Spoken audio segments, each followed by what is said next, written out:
Salut la compagnie, c'est Jules Melon et aujourd'hui dans un procédé critique, pas tout à fait à la sortie du cinéma, disons 30 minutes après ma séance, posé quelque part, au calme, mais dans la Melon mobile quand même, je me sens enfin prêt pour vous parler de la déferlante de Substance, deuxième long métrage de Coralie Farja, qui s'était fait remarquer il y a 7 ans, hein, si je ne m'abuse, avec un revenge fort intéressant, dont je n'ai pas parlé sur la chaîne, mais je l'ai vu.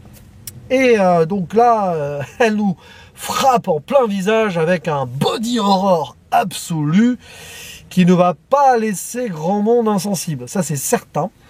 Film français en majeure partie, puisque l'équipe technique est vraiment de chez nous, mais qui a été coproduit par les Américains et les Anglais. Et nous avons au casting une majorité d'actrices, acteurs anglophones. Demi Moore est présente, oui. Ça faisait longtemps que je ne l'avais pas vue dans un film, incroyable. Et la meilleure version d'elle-même, parce que c'est ça un peu l'histoire du film, est interprétée par Margaret Qualley, que l'on voit beaucoup depuis sa prestation dans la série de Leftovers. Tandis que le producteur, qui s'appelle Harvey, ça ne s'invente pas. Harvey W. Vous voyez la référence? Est joué par Dennis Quaid, qui récemment a interprété Ronald Reagan au cinéma. Alors le film n'est sorti qu'aux États-Unis. Mais voir donc cette représentation-là dans ce rôle, il y a quelque chose probablement. Et donc oui, c'est un film qui va clairement faire parler de lui. De toute façon, il a déjà fait parler de lui bien avant sa sortie nationale chez nous. Il y a eu quelques avant-premières aussi. Niveau horreur, ça faisait longtemps qu'on n'avait pas vu ça, du moins en sortie assez large. Et au Festival de Cannes, non, il n'a pas eu la palme, comme le dirait mon cher camarade sur le tapis rouge à l'époque ou à la sortie de séance, mais il a quand même été réputé, je crois que c'est le prix du scénario qu'il a eu. Étrange que ce soit celui-ci qui l'ait reçu, mais c'est pas grave. L'histoire donc, pour faire simple, est-ce que je vais spoiler un moment, évidemment, c'est celle de Elizabeth Sparkle, qui est vedette d'une émission d'aérobic, sport à la télé, quoi, et qui a 50 ans, bon, elle a eu son Oscar avant, donc elle a droit à sa petite étoile hein, sur le Hollywood Walk of Fame, mais elle est quand même tombée dans l'oubli, il faut l'avouer. Peu ou prou, quoi. Et donc, le jour de son anniversaire, pas de bol, elle apprend par hasard, en étant aux toilettes, que son producteur, joué par Dennis Quaid, compte la virer pour la remplacer par une jeune femme. Et oui, tout dans l'apparence. Elle est considérée comme hors service. Comme malheureusement beaucoup de femmes célèbres, que ce soit dans l'acting ou dans le show business global entertainment. Bon, vous voyez le message de Coralie Farja, qui a écrit aussi le scénario. Et donc, elle est dévastée, Elisabeth. Et elle se demande ce qui va se passer. D'abord, elle a un accident de voiture, en voyant clairement sa carrière défiler dans sa tête. Et alors, elle va être soignée par un médecin, et un de ses assistants va lui donner un petit conseil. Pourquoi n'aurait-elle pas recours à un mystérieux laboratoire qui lui proposerait donc la fameuse substance, la substance, qui pourrait lui permettre, alors c'est miraculeux, hein, au niveau fantastique absolu là sur l'écriture, si elle se l'injecte, elle deviendrait donc ainsi la meilleure version d'elle-même, c'est-à-dire plus jeune, plus belle, plus parfaite, selon les canons évidemment de la société, en s'injectant un sérum comme ça, modification cellulaire, ADN, et pouf, va popper d'elle-même, elle va devenir la matrice, la mère, hein, mater en latin, de cette personne plus jeune, qui va prendre sa place. Une semaine sur deux, c'est-à-dire que chacune, sa version plus jeune et elle, va avoir la garde à tour de rôle de son existence. Ce qui peut paraître compliqué d'ailleurs, hein, selon les événements de la vie. Et forcément, au début, elle est contente. Surtout en elle-même version plus jeune, parce que c'est la même personne, en fait. Hein. Transfert de conscience aussi, enfin, un petit peu nébuleux comme ça, mais peu importe. Voilà, je vite prise.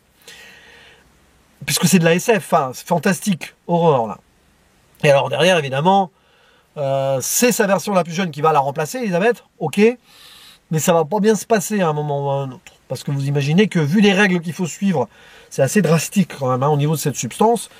Parfois, elle va être contournée, un peu par mégarde ou par choix, et ça va créer quelques légers soucis, dont l'acte final, mais absolu, sur lequel je reviendrai plus tard. Bon, alors là, à la fin du film, poum. Et qu'est-ce que j'en ai pensé? Parce que beaucoup de gens ont adoré le film. Je ne suis pas tombé sur des retours négatifs hein, jusqu'ici. Et en effet, C'est un moment de folie cinématographique pure, dans tous les sens du terme. C'est probablement l'un des films, et certainement même, j'ai envie de dire, premier degré comme ça, le film le plus marquant qui va rester de l'année. Est-ce pour autant le meilleur? Je n'en sais rien.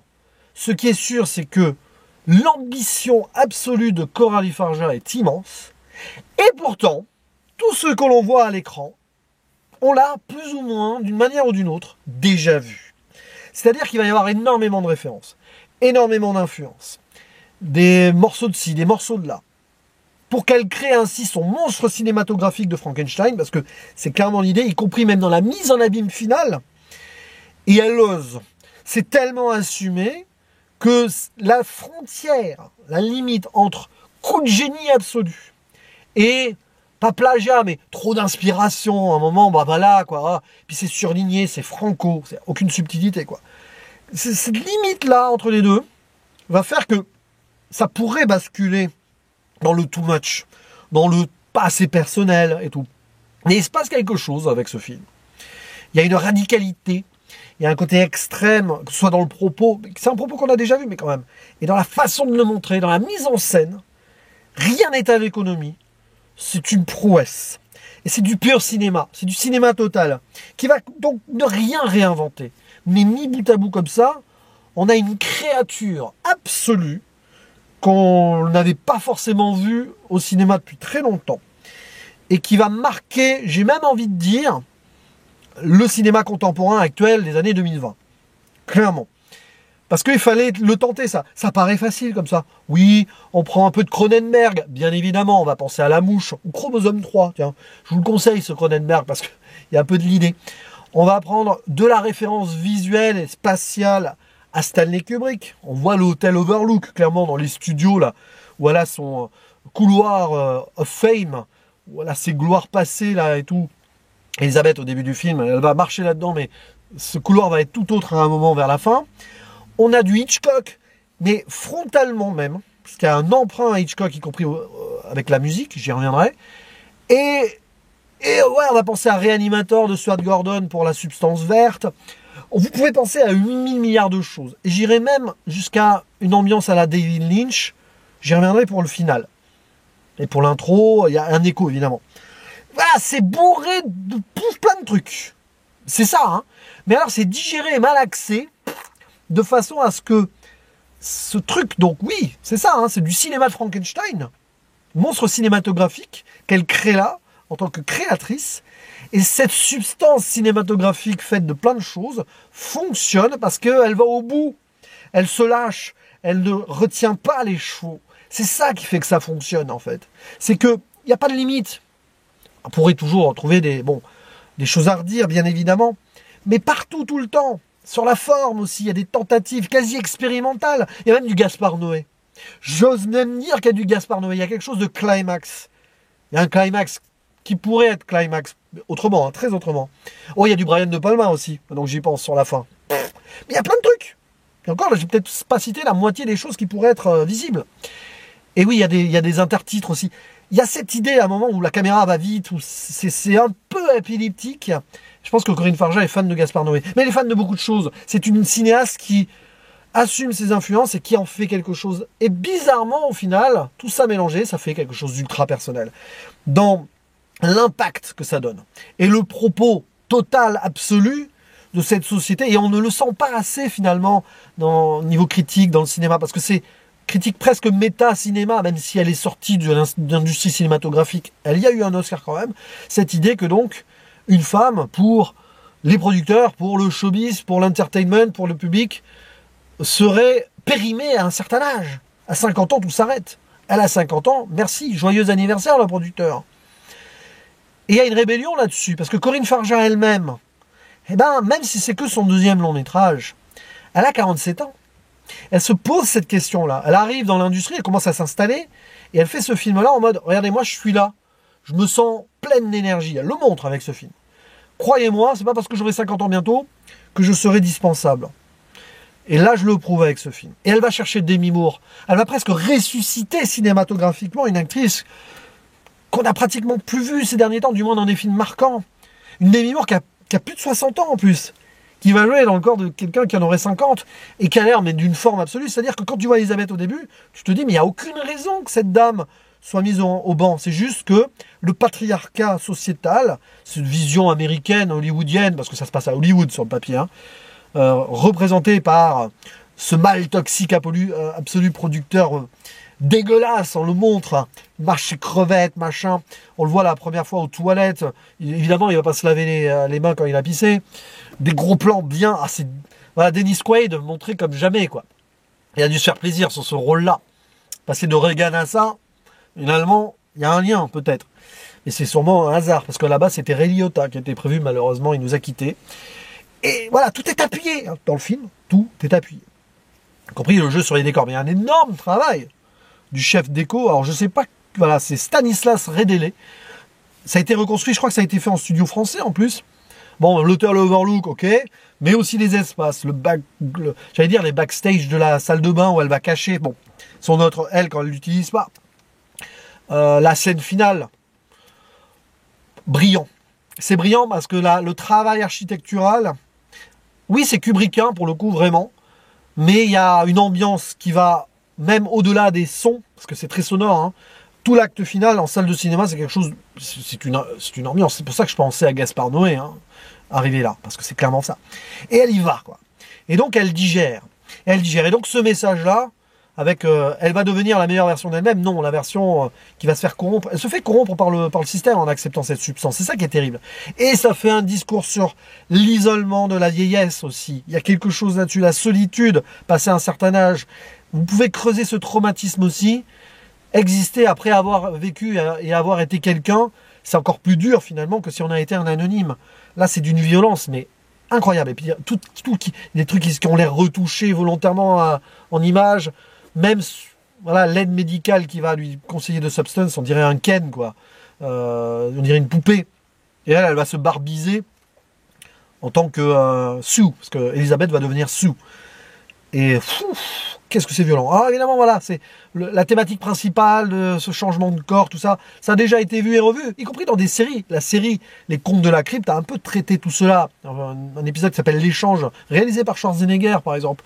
Vous mélangez ça avec Beauté Parfaite, je sais plus, avec l'actrice qui jouait la mère dans Retour vers le futur. Elle moulait son visage pour garder la beauté éternelle. Il y a plein de trucs comme ça. On peut penser à Basket Case aussi, hein, les frères siamois. Bon, il y a aussi un épisode Les Contes de la Crypte en ce sens. Ça a été traité, ça, en comics probablement, donc avant, parce que Tales from the Crypt, à la base, ce sont des comics avant d'être la série. Tu as déjà, mais alors, paf, ce mélange-là. Et puis, bah, quel est le monstre de l'Amérique derrière? Spoiler, tout ce final. Bon, évidemment, ça tourne mal, parce qu'on respecte plus les règles. À un moment, elles peuvent plus trop transférer d'un corps à l'autre. Le corps d'Elisabeth Demi Moore va vieillir encore plus vite, mais celui dessous va aussi se dégrader.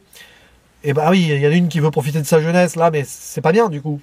Elle roule le processus qui doit avoir un équilibre parfait, et après ça part en vrille.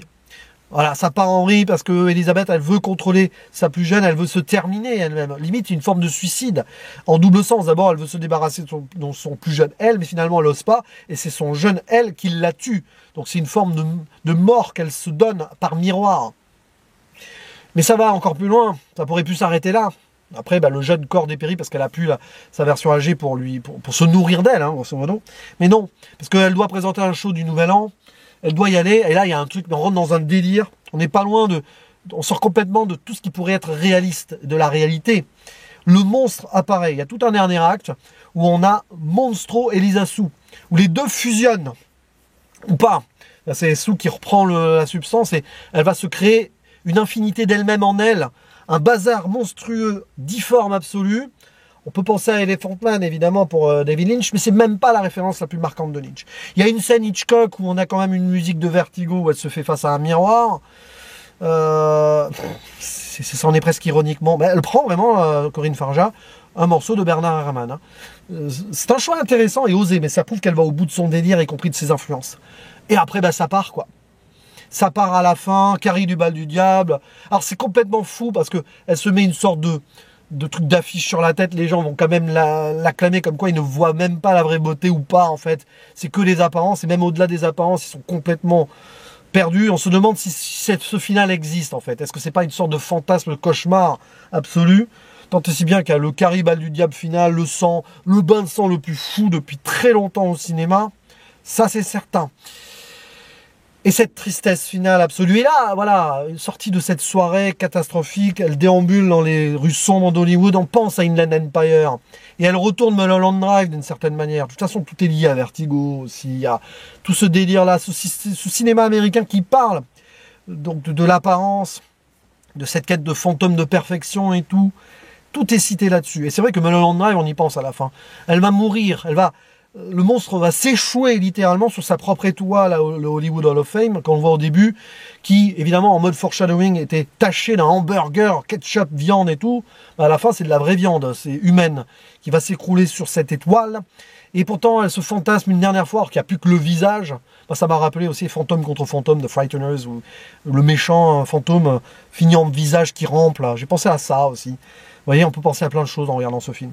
Mais voilà, elle va avoir ce sourire et limite, elle pense avoir vécu ce rêve finalement. Il y a ces échos-là qui font un peu Mulholland Drive. Et cette fin qui est absolument affreuse, où elle finit lavée par une motocrotte. Elle disparaît complètement dans l'oubli, aspirée. Aspirée par le système, par la vie, par l'Amérique. Ce final est déchirant. Il est hyper frontal. Il va over the top, parfois peut-être un peu trop, il faut l'avouer. Mais c'est tellement jouissif et triste et dur à voir à la fois. Le monstre final, enfin ce monstre, c'est extraordinairement plastique. J'ai pas parlé des effets, mais c'est quasiment que du palpable. Il n'y a pas d'effets spéciaux ou très peu. Il y a des moments expérimentaux sur les transformations, un peu douteux ça, mais c'est fort aussi. C'est pour ça que je pense à Gaspard Noé, également sur ça. Mais peu importe. Elle est tellement, voilà, les caméras portées subjectives, il y a de tout dans le film. On ne peut pas s'ennuyer la moindre seconde. Ça dure 2h20, tout est justifié. Dans l'absolu jusqu'au boutisme. Et alors, voilà, ce final, il en est d'une tristesse. D'ailleurs, des fois, on ne sait plus quel regard c'est. Est-ce que c'est celui de Margaret Qualley? Est-ce que c'est celui de Demi Moore? Un peu des deux. Il y a une peine à la fin, elle est rejetée en mode Freaks, évidemment, Freaks. On va penser, c'est très américain comme final, hein, évidemment. Mais qu'est-ce qu'elle fait qu'Aurélie Farja en prenant toutes ses influences, en créant son monstre ultime de cinéma de Frankenstein? Elle remet aussi en perspective certaines choses. Et que peut-être il est temps de défoncer certaines portes pour retourner le système. Vous l'avez compris, ce film, il va marquer beaucoup de choses et beaucoup de gens. C'est un film profondément révolutionnaire en un certain sens, qui reprend beaucoup de codes du cinéma, beaucoup de films, beaucoup d'influences de réalisateurs, qui mélange ça te malaxe, ça te crée un truc qui va peut-être paraître difforme pour beaucoup de gens, à trop référencé, je sais que ça peut en énerver quelques-uns. Mais là, c'est tellement digéré, prédigéré, digéré, vomi et réavalé avant d'être redigéré, hein, grosso modo. Oui, la métaphore est dégueulasse, mais exactement ce que le film nous montre. Qu'il y a quelque chose d'ultime dans cette œuvre. C'est le genre de film, tu sors de là, tu te dis, j'aurais aimé le faire, en fait. C'est une évidence. Ça paraît évident que ça puisse être fait, ce film-là, quand le message te parle. Mais encore fallait-il oser, fallait-il prendre le temps. Elle a eu du mal à le mettre en place, je pense, le film. Des années de travail. Et franchement, ça vaut le coup. Y compris sur les effets. Y compris sur la musique aussi, qui est... voilà, c'est une musique un peu à la Gaspard Noé aussi, hein, qu'on pourrait imaginer ça. Il y a quelque chose de quasi épileptico-psychologique qui va au-delà de beaucoup de choses dans ce film. C'est très difficilement descriptible, c'est pour ça que j'ai eu besoin de me poser un petit peu avant de faire la vidéo, et encore, si je m'étais vraiment écouté, j'aurais encore attendu. Mais je me dis, il fallait que ça soit frontal, là, il fallait que ça sorte, maintenant, comme ça, et qu'on en discute en commentaire. De Substance, film à voir absolument en salle. Voilà, faites pas l'erreur de ne pas le voir en salle, parce que je sais que, potentiellement, comme il est sorti en septembre aux États-Unis, voilà, voyez-le sur grand écran, celui-là, l'expérience est totale. Je pense qu'on ne peut pas avoir on ne peut pas avoir deux films équivalents cette année comme cela. Et ce body horror-là, c'est peut-être le cinéma dont on avait besoin d'une certaine manière. C'est défouloir, c'est fort, mais qu'est-ce que c'est puissant aussi. Au-delà de toute subtilité, quand elle met tapis Aurélie Farja, avec ce film-là, on ne peut qu'applaudir. Donc n'hésitez pas à dire en commentaire ce que vous pensez de The Substance, du travail de la réalisatrice au sens large. Et voilà. Maintenant, il va falloir voir le prochain Zemeckis, par exemple. Que j'attends aussi, mais autrement. Je vous dis à la prochaine, ciao.